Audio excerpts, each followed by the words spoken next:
Once we've got the lens in, we need to think about assessing the sag and checking the clearance. So what we're looking for first is blue light using a Raton filter. So we're looking for a lens that clears the cornea completely. There must be no touch anywhere other than on the sclera. Also check for air bubbles initially. Any air bubbles will not disperse. So if there are air bubbles under the lens on the initial insertion, it must be removed, refilled and reinserted. Once the lens is in with no air bubbles and fluorescein, we're assessing the thickness of the tear layer using optic section and high magnification on our slit lamp. On initial insertion, we're looking approximately for a 1-to-1 relationship between tear layer thickness and contact lens thickness. If this looks ideal, the patient will then go and have a seat outside in the waiting area for approximately 60 minutes. This is to allow settling back to occur.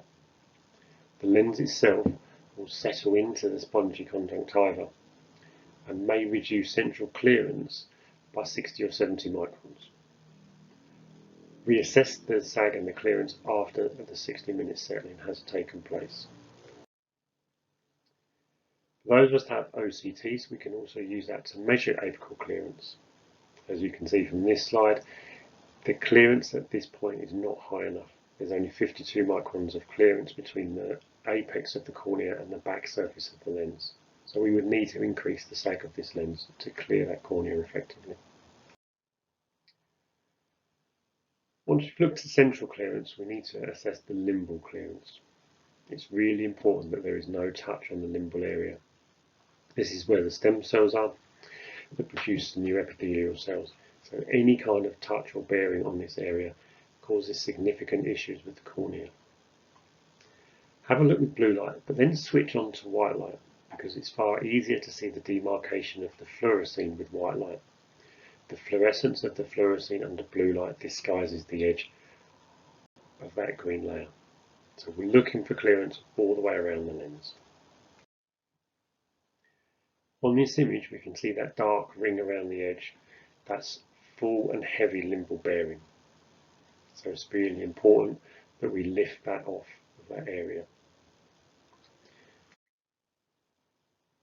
If you're happy with the central clearance and you don't want to increase the sag of the lens and increase the central clearance, then we can change the limbal fit by adding some reverse geometry. So this is essentially flattening off the radius of curvature on the back surface of the lens. By flattening off this back surface radius, it lifts and increases the clearance in the limbal area. The power will need to be adjusted to compensate for this flattening of the base curve, as this induces more minus in the prescription. This can be done in the fitting app, which is available on the website, or it can be done via discussion with the technical department. So an ideal fit will show a low vaulting of the cornea.